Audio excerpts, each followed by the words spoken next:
এবারে আলোচনায় ফিরতে চাই। আলোচনার শিরোনাম আজকে ক্রিকেটের ভীষণ, আর সেই বিষয়ে আলোচনা করার জন্য আমাদের সঙ্গে রয়েছেন বিসিবির সম্মানিত সহ সভাপতি ফারুক আহমেদ। স্বাগত আপনাকে। এখন আয়োজনে বেশ ক্রাইসিস একটা মোমেন্ট পার করছে বাংলাদেশ ক্রিকেট অঙ্গন, এবং একই সঙ্গে বাংলাদেশের অস্থিরতা বা পারিপার্শ্বিক নানান বিষয় নিয়ে নানান ধরনের কথা হচ্ছে, এবং সেখানে পক্ষে বিপক্ষে নানান মত হচ্ছে। তবে যেহেতু আপনি ক্রিকেট সংশ্লিষ্ট ব্যক্তি বা ক্রিকেটে যারা নীতি নির্ধারক তাদের অন্যতম আপনি, সেই জায়গা থেকে আপনার কি মনে হয় যে বাংলাদেশ ক্রিকেট কি এই সময়ে সবচেয়ে বা অতীত ইতিহাসে সব বা পেছনের যদি সব কিছু পরিসংখ্যানগুলো দেখি, তাহলে কি বিসিবি আসলে সবচেয়ে খারাপ সময় বা বাজে সময় পার করছে কিনা? সবচেয়ে খারাপ সময় কিনা তা বলতে পারবো না, বাট ডেফিনেটলি কিছুটাতে ক্রাইসিস যাচ্ছে। আমাদের আসলে বাংলাদেশ ক্রিকেটের ইতিহাসে এমন ঘটনা কখনো ঘটেনি। আপনি জানেন যে আমরা যখন থেকে টেস্ট স্ট্যাটাস পেলাম, ওয়ান ডে তো স্ট্যাটাস আরও আগে পেয়েছি। আপনি জানেন 1986 থেকে আমরা ওয়ান ডে খেলছি, তারপর 2000 সনে আমরা টেস্ট স্ট্যাটাস পেলাম, তারপর থেকে তো ফুল মেম্বার হয়ে গেলাম আইসিসির। তারপর থেকে এখন পর্যন্ত অ্যাটলিস্ট এই একটা টুর্নামেন্ট বয়কট করা বা টুর্নামেন্টে না যাওয়া, যেটার পেছনে অবশ্যই অনেকগুলো যৌক্তিক কারণ আছে, যেটা আপনারা সবাই জানেন, দেশবাসীও জানে। আমরা ক্রিকেট বোর্ড থেকে আমরা চেষ্টা করেছি অনেক, বিকজ আমরা পুরোপুরি প্রস্তুত ছিলাম আমরা ক্রিকেট খেলার জন্য, বিকজ আমরা টিম অ্যানাউন্স করে দিয়েছে, ম্যানেজমেন্ট আছে, প্র্যাকটিস করছিল, বিপিএল চলছিল, সব মিলে। কিন্তু একটা অনাকাঙ্ক্ষিত ঘটনা, এবং যেটা security is a big concern, যেটা শুধুমাত্র যে আমরাই প্রথম করেছি তা না। আপনি দেখে থাকবেন যে আগেও এরকম ওয়ার্ল্ড কাপে সিকিউরিটি কোনো শাসকের বিরুদ্ধে চিন্তা করে ওই দেশে খেলতে যায়নি অনেক টিম, সেটা নতুন কিছু না। তো সেই দিক থেকে বিবেচনা করে একটা তো ক্রাইসিস চলছে আমাদের, এটা অস্বীকার করার কোনো উপায় নাই। বাট এটাও খুবই যৌক্তিক আমি মনে করি যে ক্রিকেট বোর্ড বা সবচেয়ে বড় কথা আমাদের সরকার যে স্ট্যান্স নিয়েছে, ওইটা আসলে ক্রিকেট বোর্ড পুরোপুরি ব্যাক করেছে, এবং যে কারণে ক্রিকেট খেলতে হবে। একটা কথা সবসময় ঘুরে ফিরেই বলা হয়, সেটা হচ্ছে যে বাংলাদেশ ক্রিকেটের আজকে যে অবস্থানে আসছে সেখানে ভারতের একটা বড় অবদান আছে। সেই কথাটা বলা হয় যখনই আমরা দেখা যাচ্ছে যে তাদের সাথে কোনো মতানৈক্যে বা পৌঁছাতে পারছি না, মতামতের দ্বিমত হচ্ছে, মত দ্বিমতের নানান কথা হচ্ছে, সেই সময়টাই ভারত যে বাংলাদেশকে টেস্ট স্টেটাস পাওয়া কিংবা পূর্ণ সদস্য পদ লাভ করা আইসিসির, এইসব ক্ষেত্রে ভারত সহযোগিতা করেছে। জাগমোহন ডালমিয়ার কথা বলা হয়। তো সেটার সাথে এখনকার পরিস্থিতি কি আসলে মেলানোর সুযোগ আছে? আমি এই প্রশ্নটা আপনাকে করছি কারণ একেবারে শুরু থেকেই আপনারা ছিলেন বাংলাদেশ ক্রিকেটের সঙ্গে। প্রথম তো ধন্যবাদ যে আমরা টেস্ট স্ট্যাটাস পেয়েছি, শুধুমাত্র ভারত না, অনেক দেশই আমাদের সাথে ছিল। বিকজ আপনি জানেন টেস্ট স্ট্যাটাস পাওয়া কিন্তু শুধুমাত্র একটু ছোট্ট ব্যাকগ্রাউন্ড না বললে বুঝবেন না দর্শকরা হয়তো বা। টেস্ট স্ট্যাটাস কিন্তু শুধুমাত্র পার্টিকুলার আপনার মাঠে কি পারফর্ম করে ওটা কিন্তু একমাত্র বিবেচ্য বিষয় নয়।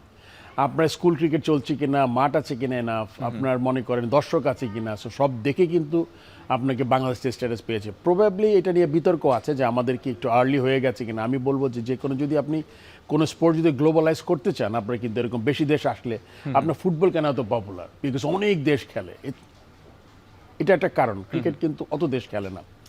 সো সেই টেস্ট স্ট্যাটাস পাওয়ার পর থেকে আমাদের ইন্ডিয়া যে কাজটা, আমাদের যে হেল্পটা করেছে, এটা অবশ্যই তারা সাধুবাদ পাবে। কিন্তু আমাদের এইবারের ঘটনা কিন্তু পুরো একটা যৌক্তিক ঘটনা। আমরা সবসময় তাদের যে আমাদের তারা যে সাহায্য করেছে, তখন আমরা ডেফিনেটলি অন্য দেশের মতো তাকে অ্যাপ্রিসিয়েট করি। কিন্তু এবারে যে ঘটনা ঘটছে অত্যন্ত অনাকাঙ্ক্ষিত। মানে এটা একটা, যদি ছোট্ট করে বলি, আপনার মুস্তাফিজুর রহমানের যে ইস্যুটা, যেটা আপনার কিছু আপনি পেপার ক্লিপিংস আপনি দেখেছেন, 25 থেকে 26টা থ্রেট এসছে বিভিন্ন কর্নার থেকে, এবং তাকে যে বাদ দেওয়া হলো, এটা কিন্তু আপনার এটা দেখে মনে মাঝে মাঝে একটু ইন্টেনশনালি কিনা, কারণ আমরা আইপিএল তো কত এপ্রিল মাসে বোধ হয় নাকি, সো জানুয়ারিতে মুস্তাফিজকে বললো যে ওকে রিলিজ করে দিতে। সো এটা কি রাইট সময় ছিল কিনা মুস্তাফিজকে রিলিজ করার, এই প্রসঙ্গটা তুলে আনা? ওয়ার্ল্ড কাপ চলাকালীন সময় চলতে পারতো, তারপরেও চলতে পারতো, কিন্তু আপনি মানে সব দিকে দেখে মনে হয়েছে যে আমাদের আসলে আমাদের সাথে কিছুটা কি বলবো, হ্যাঁ, এই যে কি বলবো সেই ভাষাটা আমরা অনেক সময় খুঁজে পাই না, কারণ যা হয়েছে সেটা আসলে একেবারে অনাকাঙ্ক্ষিত, অপ্রত্যাশিত বিষয়। এবং এই অপ্রত্যাশিত বিষয় নিয়ে শুধু বাংলাদেশ নয়, ভারতীয় সাংবাদিকরাও বা ভারতের অনেক ক্রিকেট ব্যক্তিত্ব কিন্তু কথা বলেছেন। সেরকমই একজন শারদা উগ্রা, যিনি গতকাল ভারতের দ্য ওয়ার একটা পত্রিকায় বেশ কিছু কথা বলেছেন, এবং সেই জায়গায় তিনি বলতে গেলে বাংলাদেশের পক্ষে আসলে স্ট্যান্ড নিয়েছেন। এবং তার কথাটা যদি আমরা দেখতে পারি, তাহলে আইসিসি আসলে বিসিসিআই এর দুবাই অফিস ছাড়া আর কিছুই নয়। বিসিসিআই যেভাবে চায় আইসিসি ঠিক সেভাবেই পরিচালিত হয় এবং বাংলাদেশকে বাদ দেওয়ার সিদ্ধান্তে তিনি মোটেও অবাক হননি। শারদা উগরা ভারতীয় ক্রীড়া সাংবাদিক এবং দ্য ওয়ার্ল্ড পত্রিকায় তিনি এটা দিয়েছেন। মুস্তাফিজের ইস্যুটা নিয়েও কথা বলেছেন যে এটা আসলে অপ্রাসঙ্গিক ছিল। এই উনি বেশ কিছু দুইটা কথা বলেছেন। প্রথমত হচ্ছে আইসিসি আসলে বিসিসিআই এর দুবাই অফিস ছাড়া আর কিছুই নয়। বিসিসিআই যেভাবে চায় আইসিসি ঠিক সেভাবেই পরিচালিত হয়।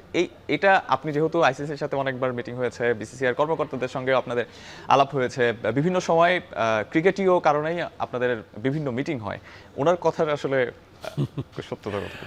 উনি তো সত্যতা তো অবশ্যই আছে। কিছু যদি আপনি বলেন, আপনি যদি এখন সাপোর্ট স্টাফ যদি দেখেন আইসিসির, মানে একটা পার্টিকুলার দেশেরই ম্যাক্সিমাম, মানে আপনি যদি পার্সেন্টেজ বলেন তাহলে অ্যাটলিস্ট 60-70% আপনার এমপ্লয়িজ ফ্রম ইন্ডিয়া।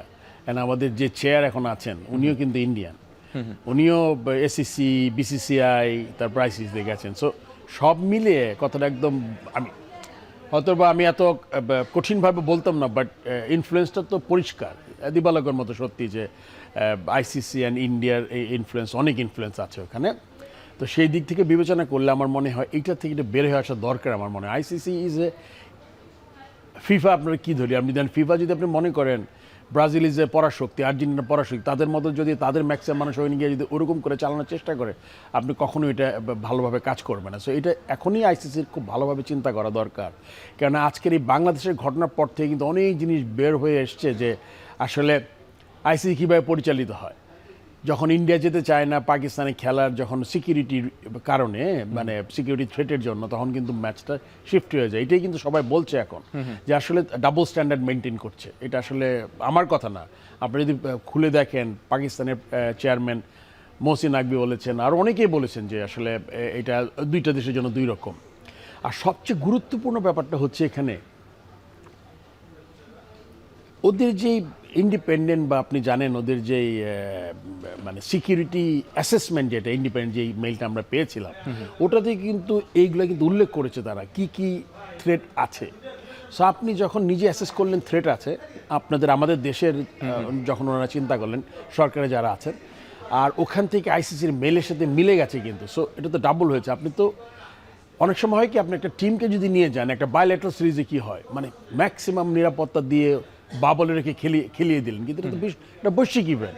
আপনার এখানে জার্নালিস্ট থাকবে, দর্শক থাকবে, বা আমরা অফিসিয়ালরা যেতে পারি, প্লেয়ার তো আছেই, ম্যানেজমেন্ট তো আছেই। সো এটা কিন্তু খুব সহজ না এই পুরো জিনিসটা করা। অ্যান্ড এইটা করার জন্য আমাদের কোনো আলাদা প্ল্যানও যে বলেছে ওরা, না, ওরা স্ট্যান্ডার্ড প্রোটোকল বলেছে আমাদের, জাস্ট স্ট্যান্ডার্ড প্রোটোকল।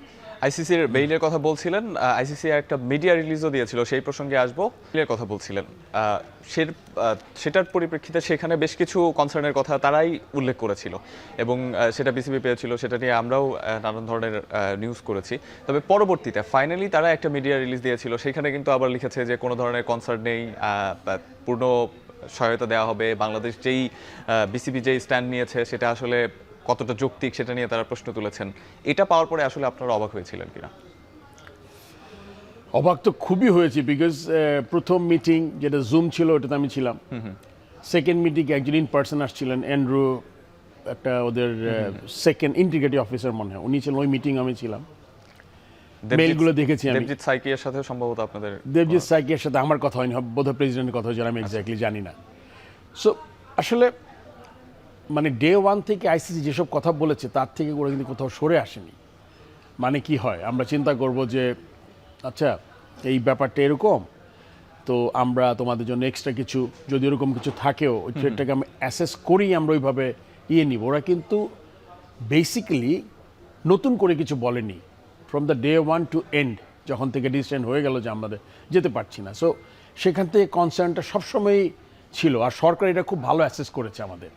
আর আমরা কিন্তু গভর্নমেন্টের বাইরে না, আসলে ক্রিকেট বোর্ড যদি ইচ্ছা করলেও যেতে পারতো না, এটা কিন্তু সবার বোঝা দরকার। বিকজ আপনার দেশের সিটিজেন ইনক্লুডিং এভরিওয়ান, আপনার প্লেয়ার, ম্যানেজমেন্ট, দর্শক, জার্নালিস্ট, সবাই কিন্তু এদের মধ্যে আছে।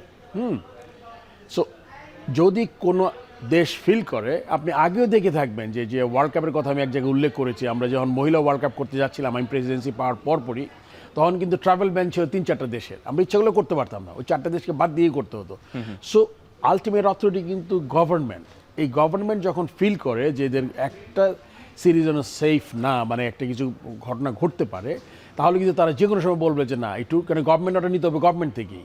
সো ওইটার জন্য কিন্তু আসলে তারা বুঝেছে এবং বোর্ড এর সাথে একমত হয়েছে দেখে আমাদের প্লেয়ারদের সেফটি অ্যান্ড সিকিউরিটি চিন্তা করেছে বোর্ড থেকে এবং গভর্নমেন্টও ফিল করেছে দেখে আসলে আমাদের ফাইনালি আমরা যেতে পারি। দুটি প্রসঙ্গ, প্রথমে মোস্তাফিজ প্রসঙ্গেই যেতে চাই, সেটা হচ্ছে যে অনেকেই আমাদের দেশেও নানানজন পক্ষে বিপক্ষে নানান ধরনের কথা বলছেন, যেমন ভারতীয় সাংবাদিক সারদা উগ্রার কথা বললাম যে তিনি বাংলাদেশের পক্ষে অবস্থান নিয়েছেন বা ভারতের বিসিসিআই সমালোচনা করছেন। একইভাবে বিসিবিরও অনেকেই সমালোচনা করছেন বা সমালোচক আছেন। সেই জায়গা থেকে তারা বলছেন যে আইপিএল একটা মানে আলাদা প্রতিষ্ঠান, বিসিসিআই থেকে আলাদা, বা আইসিসির সাথে তাদের যোগসাজশ নেই।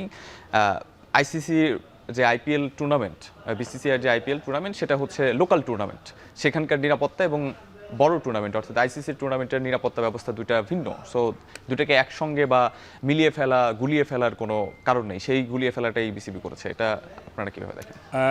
Threat remains the same. I mean threat is a threat. Bangladeshi হিসাবে, বাংলাদেশি প্লেয়ার হিসাবে যদি থ্রেট হয় তাহলে তো থ্রেট ইজ দ্য সেম। আর এটাতে ডোমেস্টিক টুর্নামেন্ট, ইন্টারন্যাশনাল টুর্নামেন্ট আমি তো কোনো পার্থক্য দেখি না। আপনি যদি কোনো পার্টিকুলার দেশে পার্টিকুলার আমাদের জন্য একটা থ্রেট হয়, বাংলাদেশিদের জন্য, এটা কিন্তু সবার জন্য একই কথা। সো আমি তো অবশ্যই বলবো যেটা একই, মানে এটা খুবই legitimate for Bangladeshi government and cricket board that এটা আমলে নেয়া। সো যদি কথা বলে, ওরা তো আসলে ক্লিয়ারও করেনি, জাস্ট কিছু থ্রেড দেখেছি আমরা, ওইটা গেছে তারা দেয়নি। একদিন সকালবেলা শুনলাম যে কে কে রিলিজ করতে বলেছে। সো এইটা তো দুইটা জিনিস এখানে কাজ করছে। এক তো হলে গিয়ে থ্রেটের উপরেই রিলিজ করেছে, আর দুই নম্বর হলে গিয়ে আপনি জানেন যে জিনিসটা ভালো করেনি, বিকজ ওরা তো আমাদের জোর করে পাঠায়। মুস্তাফিজকে যে বাদ দেওয়া হলো, এটার জন্য আপনারা ব্যাখ্যা চেয়েছিলেন, সেটার কি আসলে আনুষ্ঠানিক কোনো ব্যাখ্যা তারা দিয়েছিল? না, এটা আনুষ্ঠানিক ব্যাখ্যা আসলে আমি মুস্তাফিজের ব্যাপারটাকে আমি কোনোভাবে, মুস্তাফিজ অ্যাজ এ প্লেয়ার ওকে বাদ দিয়েছে, এটা কিন্তু আমার অবশ্যই আমি দুঃখ পেয়েছি, গ্রিভেন্স আছে, বাট তার মানে এই না যে এইটাই অনলি কারণ।